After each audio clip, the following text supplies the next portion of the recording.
in the post-Cold War environment, with the advent of hyperglobalization, it used to be let me back up. Pre-World War II, everything was imperial.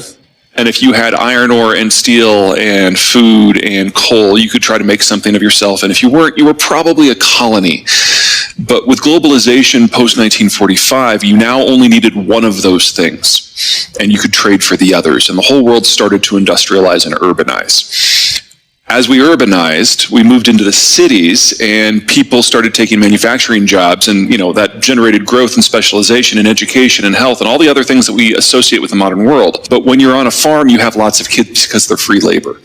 You move into the city, you have like 1.2. And so we have been in a stage of ever-accelerating population crashes now in parts of the world for 75 years. In the post-Cold War environment, when the end of history happened, everything about globalization and the Cold War kicked into high gear, and the countries that had not embraced it yet did. And most of the economic growth we have experienced globally since 1990 has been about metabolizing assets and countries and populations and resources that were not involved before 1990. And that is roughly half of the world. And this is the story of the Brazilian agricultural explosion, or the Russian commodities explosion, or the Chinese manufacturing explosion. But it was all happening against the backdrop of that demographic collapse. When you stop having kids, at first you generate a lot of growth. Because if you're in your 20s and your 30s and you have no kids, you're not spending money on diapers and school. You're spending it on cars and condos. It's a lot more high octane. And you get the growth story we've seen in the developing world, especially in China.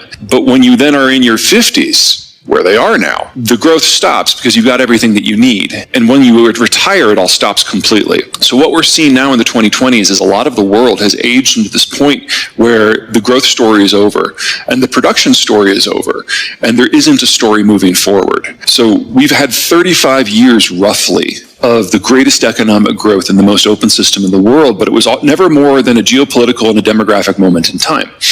And this decade, it was always going to end. And it can be sped up, and we're seeing that now. COVID sped it up. The Ukraine war is speeding it up. The complete descent of China into narcissistic cult of personality, not narcissism, is speeding it up. And we are looking at the end of the world that we understand in probably the next 36 months.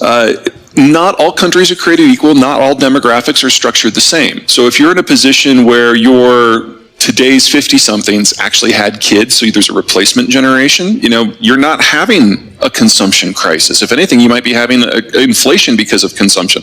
And that's what we're seeing here in the United States.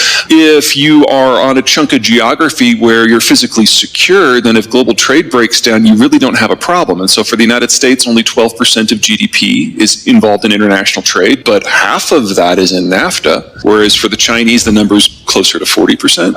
And that includes the mass import of the energy they need to keep the lights on and the food they need to keep the population alive. So, obviously you interfere with international trade and China ceases to exist as an entity.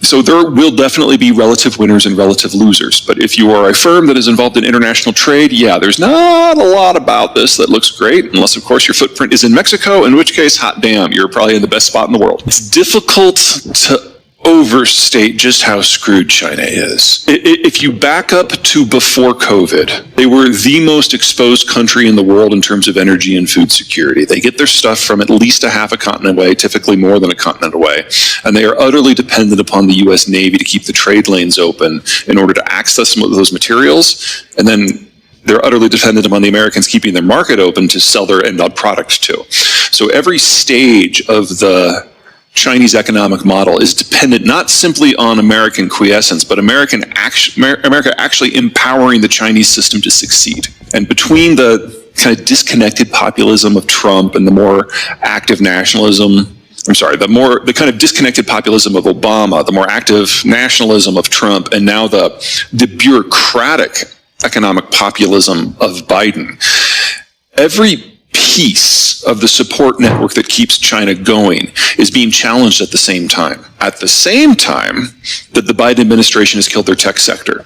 At the same time that they become completely dependent on Russian energy, which, whether it's coming from the West or the East, is at its peak and can only go down from here because the technical workers that are necessary to keep it going are no longer there. At the same time, their demographics have collapsed, with even the Chinese now admitting that they overcounted their population by 100 million people aged 40 and under, at the same time that Xi has completely destroyed all information reporting within the country in order to further his cult of personality. So we are on the verge of a catastrophic, spectacular Chinese collapse. I would argue at this point that any money that is in China is already lost.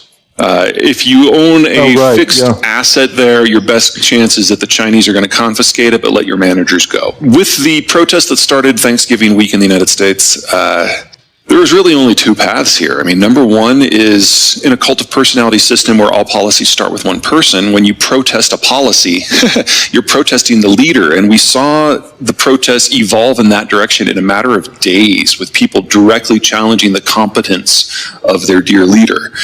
If that is allowed to spin out of control, that tears the entire system down. And China has collapsed a number of times in the past because of that sort of popular uprising. We get a nationwide Tiananmen-style crackdown for political reasons. Neither of these outcomes is good for investment or manufacturing. And if it's the second one, anyone with a foreign link is going to be immediately seen as a security threat, and they will be treated appropriately. And again, China's history suggests that this has happened many times before as well. When the war began, the Ukrainians had been preparing for 8 years, but preparing with very limited resources, and they had had a problem with the Americans under Trump because Trump had stopped all military assistance to Ukraine. If you remember back to the impeachment hearings, it was Trump's ability to blackmail Zelensky. That's where it all started. And so when Biden came in, he started the aid back up. And when the javelins started reaching the front line around last Thanksgiving, roughly, that is when the Russians decided, okay, we need to move. And the troop buildup started. But for the first 6 months of the war, the Ukrainians were hanging on by the skin of their teeth. They were completely dependent upon foreign tech and foreign equipment to make things run. The change in the math occurred in August and September with the Kharkiv offensive. And in 36 hours, the Ukrainians captured the city of Izium, which had been the Russian primary forward staging base. And they captured it intact. And in that 36-hour period, the Ukrainians captured more Russian tanks and artillery than they began the war with. More tanks and artillery than NATO had transferred to them in the war to that